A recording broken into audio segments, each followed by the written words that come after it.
Okay, I am here. Let's see.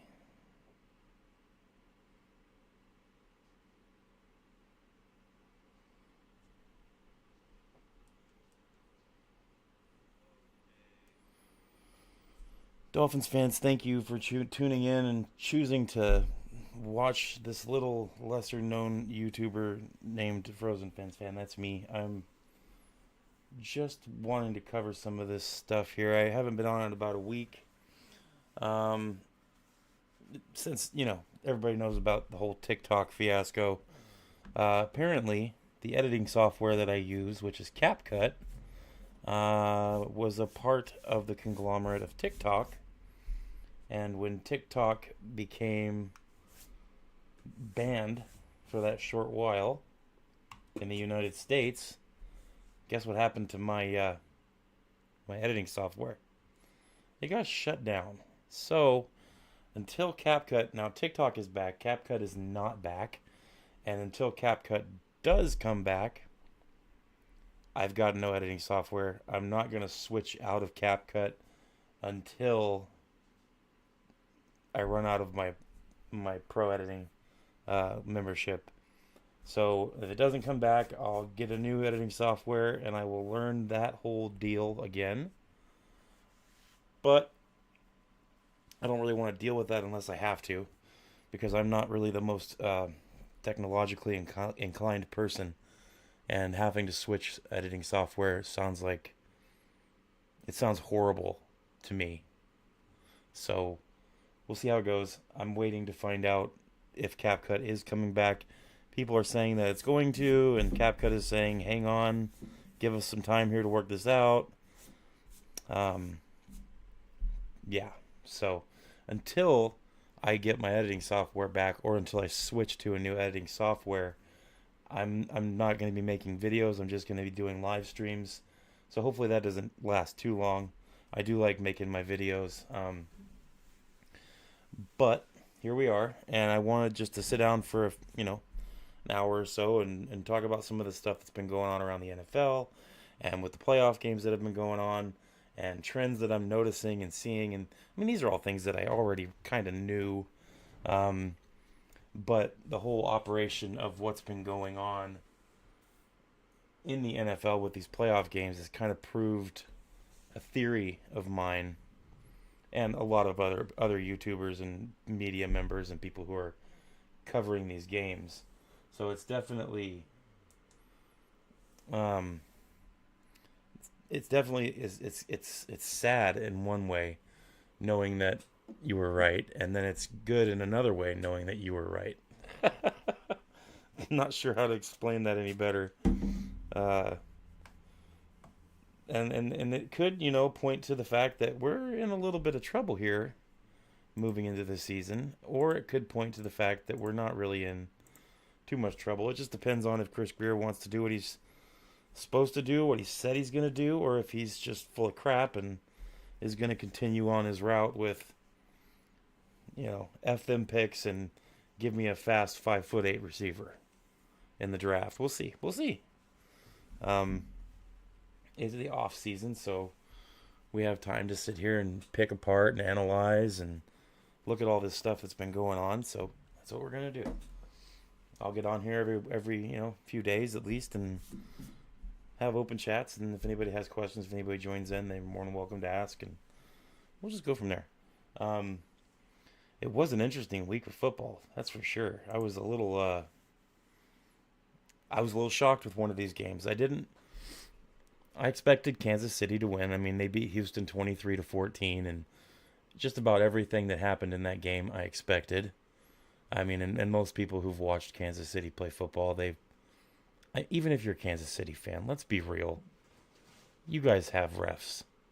I mean, it's not saying that you guys don't play good football. It's not saying anything like that. But it's definitely giving a great team more opportunities that they probably don't deserve. I mean, I gotta call it like I see it, and I'm not the only one saying this. So before you jump down my throat about it, any Chiefs fans who are watching, holy cow!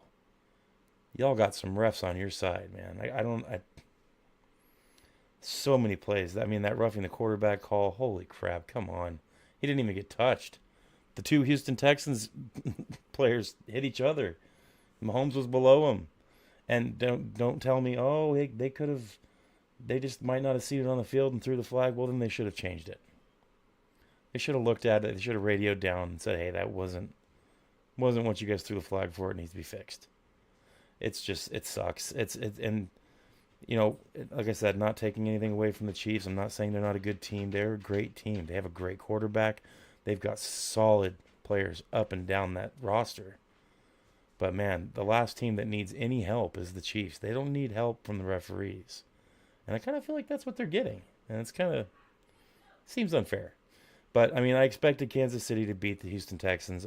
I do want to say that it was cool seeing Houston make a little run there. I didn't think they would make it out of the first round. I thought the Chargers were going to mop the floor with them. They pulled it out, and then they went into Kansas City, and they played a game, and they lost. So I mean, it is what it is.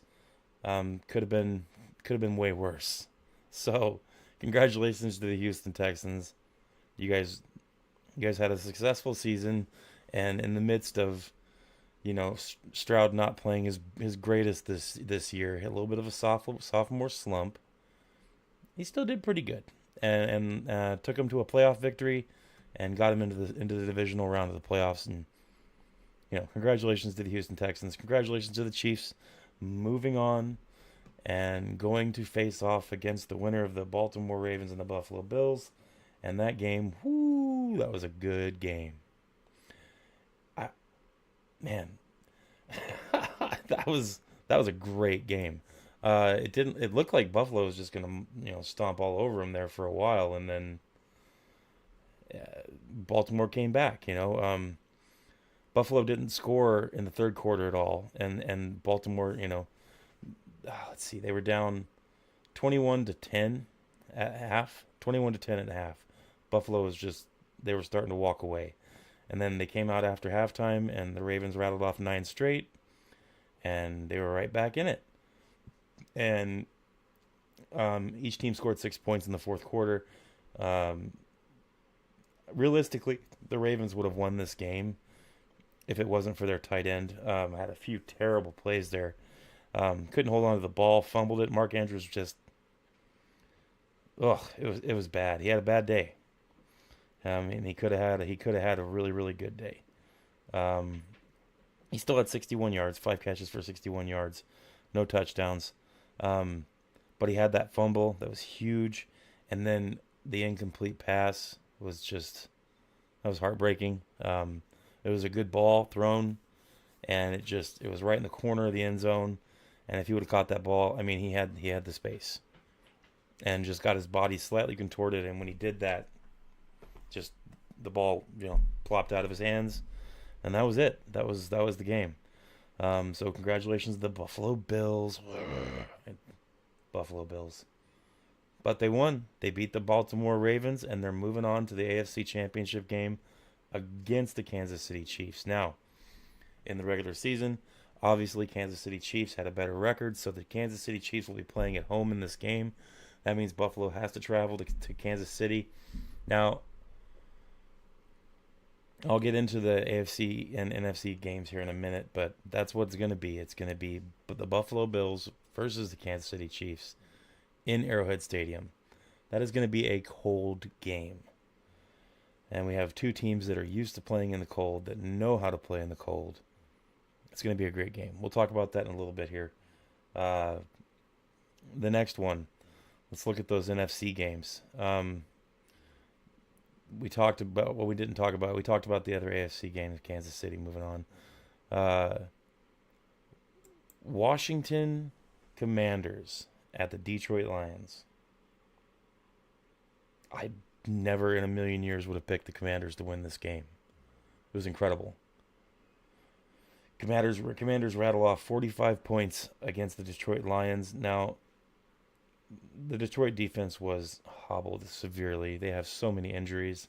Everybody knows it. I'm not going to touch on it too much, but it was impressive nonetheless watching Washington go out there and get their second playoff victory this year and move into the NFC Championship game by beating the Detroit Lions far and away, one of the favorites, if not the favorite, to move out of the NFC and go to the Super Bowl. And Detroit put up 31 points. I mean, they had Goff threw, I think, 3 interceptions. Yeah, 3 interceptions. He went 23 of 40 for 313, 3 interceptions and 1 touchdown. And then they put, who else did they have throw that other? Jameson Williams. They had Jameson Williams come in on a trick play and throw a pass, and he threw a pick too. So there was 4 interceptions on the Lions in this game. 3 from Jared Goff, 1 from Jameson Williams. And when you have 4 interceptions, that's going to be hard to come back from. And that's what happened. You know? It was kind of nuts. They also had David Montgomery throw a pass in this game too. And that was pretty funny. So he was 1 for 1 in his game with a 20-yard pass. Which, it's kind of cool. But in a loss, kind of brings to the forefront my thoughts about Detroit gets a little too cute with their offensive plays sometimes. They don't have to, but they do. I don't really understand that. They have what it takes to not be cute with the ball, and so there's that. But yep. Washington Commanders defeat the Detroit Lions in Detroit, 45-31, and they move on to the NFC Championship game. And they move on to that game against the Eagles. Now, this is another game that kind of, right near the end there, I thought for sure that the Los Angeles Rams were going to come back and steal this game. And it almost happened. The last drive, Matt Stafford just couldn't get a couple passes to go at the very end there. He had his chances and just couldn't get it to go. Matt Stafford plays well. He always plays well. I mean, 26 of 44 for 324 and 2 touchdowns. Not the best game in the world, but good enough to win a game for sure. Just couldn't get it together right at the very end there. Had a couple drops at the end, a bad pass, and that was it. They lost. Eagles won 28-22, but gave the Eagles a little run for their money at the end there. It was interesting for sure. I was thoroughly enjoying this game. And this is one of the games that I watched. Really, if you look at all the games that we had this week, all the divisional games, it definitely brings some thoughts into what we should be doing as Miami Dolphins in with our team. And I know that if players had a little control over the team, it would be different.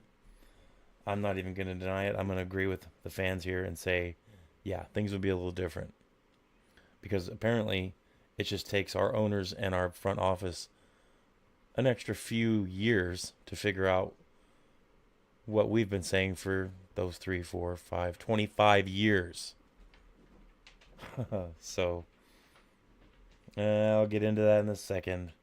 But the Philadelphia Eagles do advance. They defeat the Los Angeles Rams 28-22, and they're going to be facing the Washington Commanders. This game will be in Philadelphia, and what a game it's going to be. This game, I would not be shocked to see Washington come out of it with a win. Jaden Daniels is an amazing football player, and he's so young. He's got plenty of room to grow, and it's going to be interesting to watch his career develop because you might be looking at one of the next all-time clutch players in the NFL, especially if he continues doing half of what he's done so far this year in his career. It's amazing. He's something else to watch, and I cannot wait to see him play against this Philadelphia Eagles defense and see how this goes. So, we got 2 fantastic games for the NFC and the AFC Championship. We have the Buffalo Bills taking on the Kansas City Chiefs at Arrowhead Stadium, and we have the Washington Commanders taking on the Philadelphia Eagles in Philly to see who goes to the Super Bowl. Now, personally, I'm taking. I'm gonna go ahead and take Kansas City. I know it's not just because I'm a Dolphins fan. I'm not saying it because, I don't want the Bills to win. Believe me, at this point, Kansas City has won 2 Super Bowls in a row, and they're threatening to win their 3rd. I do not want that to happen. So I would personally, as a Dolphins fan, I know I'd be happier to see the Buffalo Bills win the Super Bowl as opposed to the Kansas City Chiefs. Definitely would be happier to see the Bills go to the Super Bowl than I would be to see the Chiefs in the Super Bowl. But I don't think that's going to happen. I think Kansas City is going to have more yellow flags in their back pocket, and I think that they're going to come out with a win. And I think they're going to go to the Super Bowl, and I think they're going to face the Washington Commanders. Crazy, I know. I'm insane. I don't know what to do. My brain says Philly's gonna win against the Commanders, but there's something inside my soul and my heart that tells me the Washington Commanders are gonna win against the Eagles, and they're gonna go to the Super Bowl. I Like I said, I'm not betting on this game, so this is not money influencing or anything like that, but I'm taking the Washington Commanders to go to the Super Bowl and face the Kansas City Chiefs. I can't believe I'm even saying it. Holy cow. So there we are. That's what I'm calling. And I'm not sure. I'm not going to make my pick for the Super Bowl yet. We'll see how these games go. These championship games go this week. But what a great week of football we have. If things work out, I'll try to get on and stream a game, and we'll see what that's going to be. I'm undecided right now. It depends on my schedule. I'm not sure what I've got going on this week. I know it's going to be crazy. Our family's got birthdays going on. This is a time of year when we have a lot of birthdays and we have things happening. So we'll see how it goes. I'm going to try to get on and do some streaming on Sunday, but I can't promise anything yet. What a great bunch of games we had this week. It was amazing. It was good football to watch. I was very happy watching it. And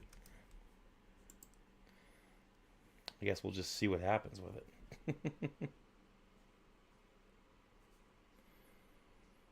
So, but watching these games and seeing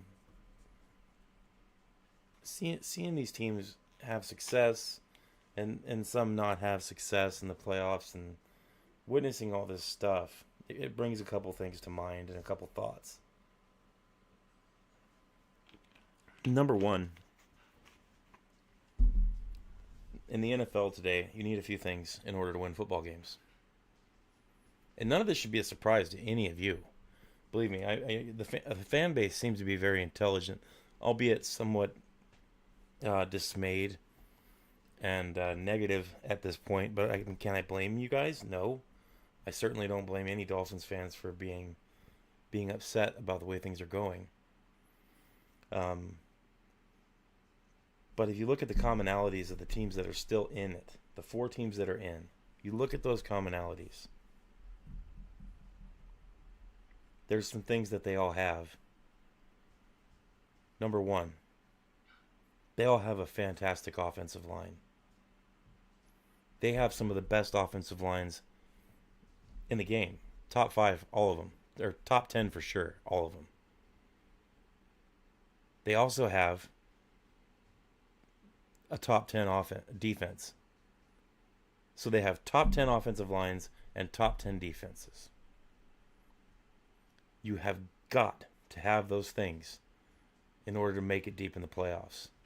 Have to. Do you have to have outstanding quarterback play? No. Josh Allen didn't play outstanding. He played good. Definitely played good. Mistake-free? Definitely. But he didn't play outstanding. Jaden Daniels didn't play outstanding. Jalen Hurts didn't play outstanding. But they played good. They definitely played good. Patrick Mahomes, he didn't play outstanding. He played good. There's a difference there. So when we look at it and compare it to the Dolphins, I don't think that... Oh, my dogs are going crazy. Holy cow, my kids must be home. They were at the ski hill. And now my dogs are breaking down everything just to get to the door to bark at them. Goodness.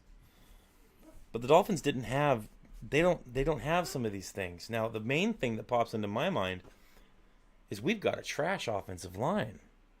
We don't have anything like a good offensive line should be. We don't have that. We need that. We need that in the worst way. And that tells me a lot of things. Now, we do have a good defense, and I think it's only going to get better on defense now that we have Anthony Weaver's going to be given some time. He's not going anywhere. I'm pretty sure he's going to be staying now. The coaching vacancies have filled in. I think Anthony Weaver, well, I don't think, I know. Anthony Weaver is very happy in Miami. He likes his situation. He likes the team. He likes the fact that he's going to have a little bit of input this year. And I think it's going to be a great thing for our defense. And I'm not worried about defense right now. There are some spots on defense that we need to fill in, but I have faith in Anthony Weaver and the input that he's going to have to be able to insist on certain things happening between the draft and the free agency period. I'm not too worried about defense. Right now I want to focus on what I am worried about. I'm worried about our offensive line. You have to have it in order to make it deep in the playoffs. Have to. If you have a crap offensive line, you're out. You're done. Look at the Houston Texans. It's the way it is. And stats and numbers, they're not everything, but they don't lie either. And you look at these teams that are in the playoffs still. They all have top 10, most of them top 5 offensive lines. Everything starts there with the O-line. And we can't ignore that anymore. Chris Greer can't ignore that anymore. He's got to get that fixed. That needs to be a priority over everything else. Enough of the BS. Enough of the making excuses and talking, talking up and down about how we thought they would do better and we had a lot of injuries. No. You didn't have a top 5 or top 10 offensive line. And I'm not saying we need a top 5 offensive line next year. It would be nice, though. But I'm not saying that. I'm saying give us a top 15, top 20. Something better than what we have. My goodness. It's not going to take a lot of effort to improve on a 28th ranked offensive line. That's what the Dolphins have. A 28th ranked offensive line. Ranked. 28 ranked. That's terrible. It's unacceptable. And especially since everybody knew it was a problem. We all knew this. So looking at this, we know. And looking at the teams that are in the playoffs and looking at what we could be doing, that needs to be the utmost focus for this team. Nothing else. Focus on offensive line and defensive line. Because we do need some defensive line spots filled badly. The main focus should be offensive line. If anybody asks you, hey, random Dolphins fan, what do you think the Dolphins need to do to get better next year? If your answer is, what's the one thing that you think needs to be done before anything else? And I'm not trying to be insulting here, but if your answer is anything other than we need to work on our offensive line, I'm forced to call into question your football knowledge. It's so glaringly obvious. That's what needs to happen. Offensive line, offensive line, offensive line. We have 10 draft picks, like I said last video. 10 draft picks. 6 of them should be offensive linemen. At least. And 3 of those 6 need to be in the first 4 rounds. No excuses. If your answer to that question is the first thing that we need to deal with is the quarterback situation in Tua. Tua sucks. No. I want you to take your hat off if you have it, turn it around like this, and I want you to find the nearest doorknob in your house and repeatedly brain yourself with it until you stop with the Tua sucks thing. Tua's not perfect. Now he's not a superb great quarterback.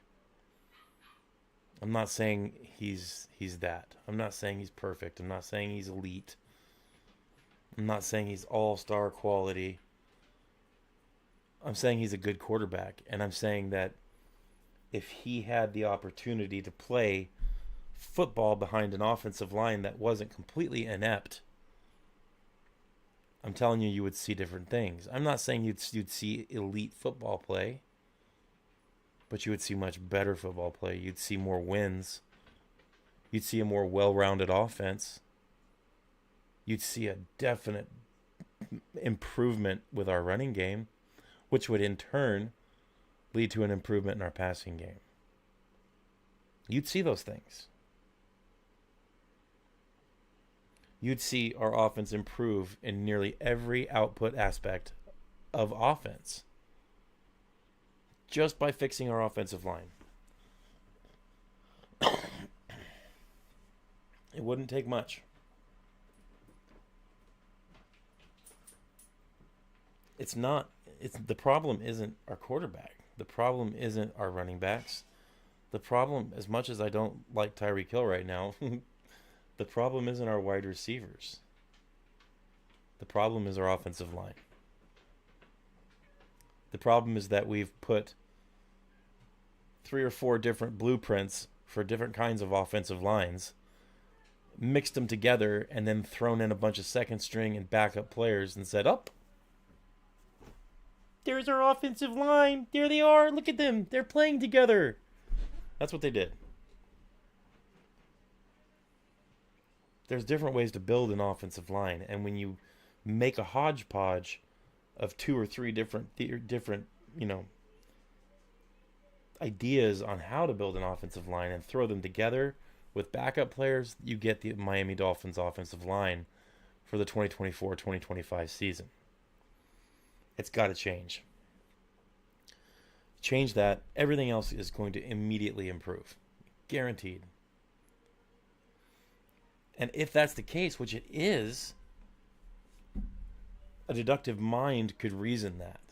Even if you don't like Tua, you could still agree, yeah, we need to fix the offensive line first. Absolutely.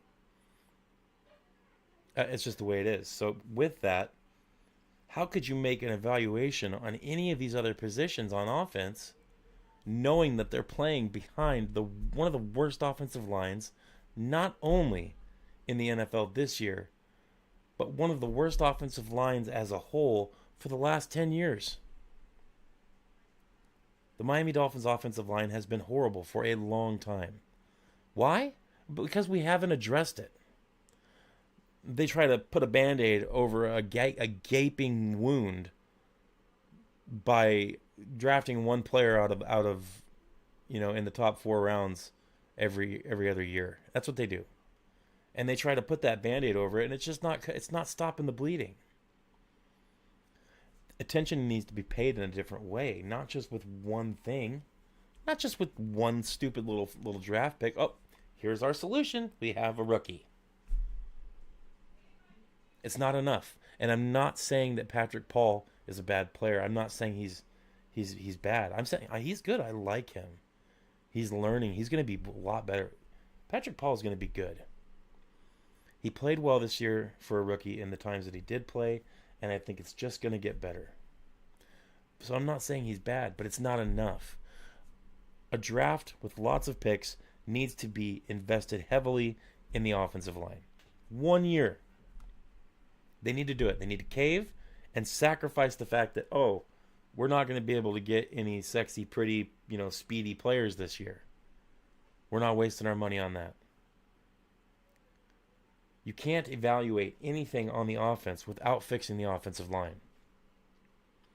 If we had a middle-of-the-road offensive line, then I would feel a little more confident in evaluating our running backs and our wide receivers and our tight ends and our quarterback. But you can't evaluate, especially our quarterback, you cannot evaluate him honestly and realistically without an offensive line for him to play behind. You can't. It's not fair. And I'm not saying it's unfair like a whiny little brat. I'm saying it's unfair as in you cannot make an accurate evaluation of these players with our offensive line the way it is. They affect every position. It doesn't get any more simple than this, ladies and gentlemen. This is how it is. I guarantee you that if you took Lamar Jackson, if you took Patrick Mahomes, if you took Matthew Stafford, Jalen Hurts, any of these quarterbacks that are still in the playoffs, if you took them and put them behind this Miami Dolphins offensive line and said, here you go. There's your team. Go out there and win football games. I guarantee you, you wouldn't see anything better than what you saw with Tua. And if you did, it wouldn't be enough of a difference to make a difference. It would be minimal. Do you think Matt Stafford would have done better? Do you think Jalen Hurts with his super long arm delivery, where he's got that big wind up and takes a little while to throw the ball, do you think he would do better behind an offensive line where he's got a second and a half to throw the ball? Because I don't. I know he wouldn't. He wouldn't do any better. It's not the quarterback that we need to be worried about right now. And I'll clarify again. I'm not saying that Tua needed to be paid the big contract this year. I was against it. I wanted him to play on his 5th year until this offseason. And then I wanted to look at a contract. But I didn't want to do it this year. I wanted to see if he would stay healthy. So I'm not hating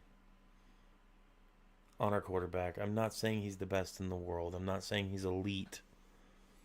But ladies and gentlemen, I'm asking you to be honest with yourselves and with everybody else about the situation in Miami, especially with our offense. How can we evaluate these players in these skill positions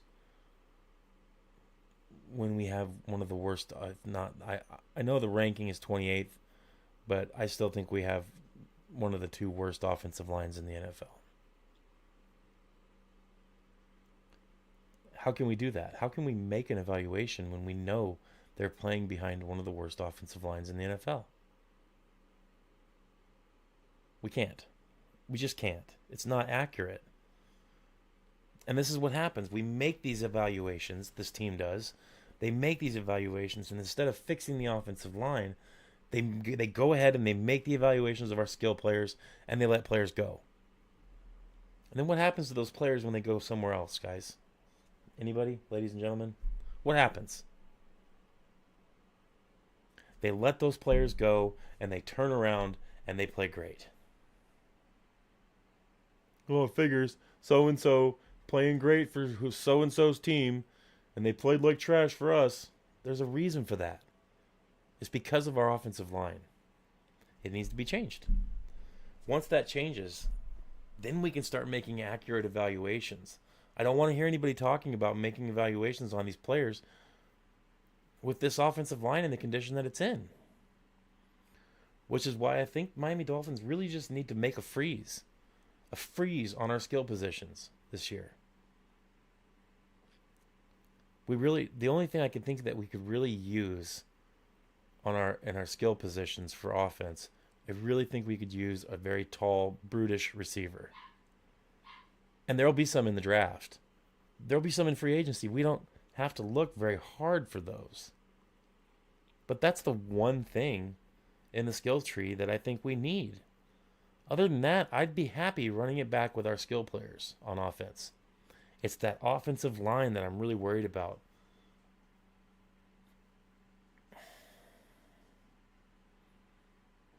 Once we have the offensive line thing worked out, if we actually put the proper effort in this season to get some quality offensive linemen in this office, in this locker room, once we have that, then we can make those evaluations on those skill players and actually have something that we can do. Until then, it's just not going to work. It's not going to work. We're going to make more mistakes. We're going to let players go. They're going to go somewhere else, and they're going to ball. The AFC East is going to be rough this year. It's going to be tough. I'm not saying that the Patriots are going to be great now because they have Mike Vrabel as their coach. I'm not saying that. But they'll be better. One of those Patriots games we barely won because of 2 toes and a heel on one player's foot. That's the kind of game where the coach can make a difference. So the Patriots aren't going to be pushovers. They weren't pushovers this year, really. The Patriots are going to be better. They're not going to be great, but they'll be better. They have a lot of salary cap to work with, too. The Jets? I don't know about the Jets. I have a lot of friends, including some subscribers who are Jets fans on here. And I'm not sure what's going to happen with the Jets. If you're a Jets fan and you watch this video, please comment below. Leave a comment. Tell me what you think about the state of the Jets, because I'm a little torn. Jets fans are notorious for, especially media members and content creators for the Jets. They're notorious for exacerbating everything, and I'm more of a level-headed fan. I don't absolutely despise the Jets just because they're the Jets. I don't despise the Bills or the Patriots. I want them to lose because they're in our division. Yes, absolutely. But I don't hate them. In fact, I kind of identify with the Jets fans and the Jets fan base just because they're going through a lot of the same stuff that we're going through. That's a tough pill to swallow, Dolphins fans. This is a turning point this year for Miami. It absolutely is. I think the Jets will improve from this year. I don't think Aaron Rodgers will be back for the Jets this year. I'm not sure what's going to happen there either. I'm kind of curious to see how this whole Jets situation plays out, especially as we near, free agency coming up and the draft. I'm really curious to see what the Jets do, more so than the Patriots and more so than the Bills. The Bills are kind of in the same boat as us in a way too, where they are very close to having $0 in their salary cap. They're not quite as bad off as Miami is, but they are very, very, very close. So it's going to be an interesting offseason for the AFC East. And I don't know what's going to happen next year in the AFC. Could be a slew of things. I don't know. I know the most obvious thing that we need to work on as a team for the Dolphins is our offensive line. It's the most glaringly obvious thing. It's going to need 70% of the attention that we give our team. The front office needs to focus about 70% of their efforts, their money, and their time worrying about the offensive line. Deal with the skill positions later. Offensive line, and then worry about our defense. Let's get some people in that Anthony Weaver wants. Let's get rid of some of the draggers. Let's get rid of some of the knuckle draggers. And they might be names that we like. They might be players that we like as people. Sure. But we need to move on. We need to get young. Let's invest in the draft. Let's invest in the draft.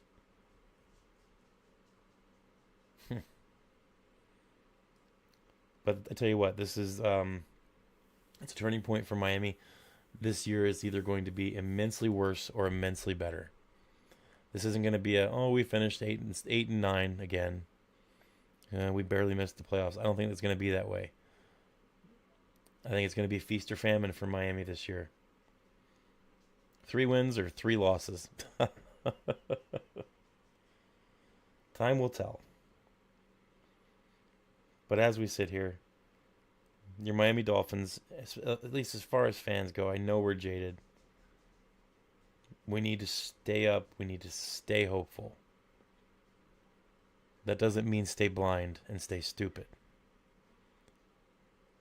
We need to watch. The only thing that we can really, really, really evaluate right now, there's 2 things that we can evaluate.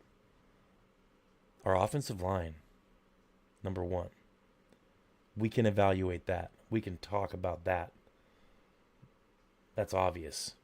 The other one, we can evaluate the front office of the Miami Dolphins. That evaluation begins here in a couple weeks, around free agency time. That's when that evaluation starts, because we've already had the press conference with Chris Greer talking about, I need to do this, we need to do this. Well, Chris Greer, it's on you, buddy. You have to do those things. So get with it. We'll see how that actually goes. Until then, I'm going to be around. I'm going to be online here and there. Hopefully every 3-4 days or so during the off season. Unless, as things happen, I'll obviously be catching everybody up with news and notes and things that develop. I'm not going to say that I'm encouraged for next year, but I am hopeful. I do hope that we can figure some of this stuff out and work out the issues. But like I said, there's only one real road to take to do that, and it starts with the offensive line. So let's watch and see what the front office does of these Miami Dolphins. Let's watch and see if they were serious about what they said in the press conferences, what they said that we needed to do, what they admitted that the problems were. Let's see if they do those things. I'm not sure if they will. But if they don't, you're looking at a 3 or 4 win season next year. If they do, NFL look out. It's that simple. Thanks for watching. I appreciate each and every one of you coming in here and listening to this. If you're watching it after we stopped going live, leave a comment, leave a like, subscribe, share it, tell your brother, your sister, your mother, tell your puppy. Whatever you got to do. Thanks for watching.